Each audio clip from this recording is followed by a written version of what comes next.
महाराष्ट्र राज्य प्राथमिक शिक्षक संघाचं अधिवेशन सासवड पुणे येथे संपन्न होत आहे।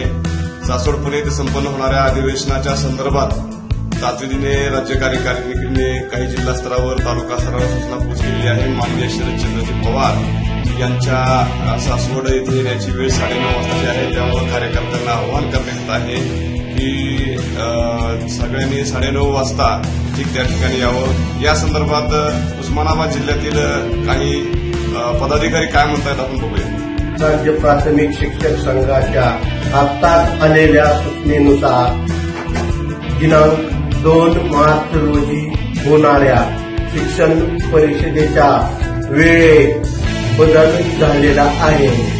प्रमुख पाहुणे व मान्यवर यांच्या पुढील कार्यक्रमामुळे ही शिक्षण परिषद ठीक 9 वाजता सुरू होणार आहे। तरी सर्व शिक्षक बांधवांनी 9 वाजता हजर राहून आपल्या शक्तीचे प्रदर्शन दाखवणे गरजेचे आहे आणि वेळेवर राहणे गरजेचे आहे।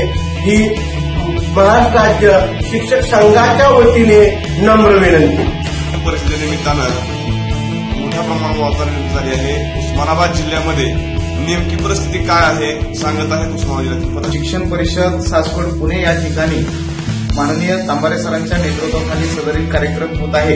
या कार्यक्रमाच्या निमित्तानं जिल्हाभरातील सर्व प्रमुख पदाधिकाऱ्यांच्या मार्गदर्शनाखाली प्रत्येक वाडी वस्तीवर शाळेवर जाऊन त्याची पूर्ण तयारी झालेली आहे आणि जवळपास जिल्ह्यातील 4000 शिक्षक संघाच्या शिक्षण परिषदेसाठी आणि अधिवेशनासाठी उपस्थित राहतील असा दावा शिक्षक संघाचा एक पदाधिकारी म्हणून मी आपल्यासमोर करत आहे। प्राथमिक शिक्षक संघाच्या वतीनं पुणे येथे पार पडत असलेल्या शिक्षण परिषदेसाठी राज्य संघाकडे आलेल्या माहितीनुसार महाराष्ट्राच्या कानाकोपऱ्यातून लाखोच्या वर शिक्षक निघालेले आहेत। तरी आपल्याला विनंती आहे की आपण सुद्धा या शिक्षण परिषदेसाठी उपस्थित राहून या कार्यक्रमाची शोभा वाढवावी।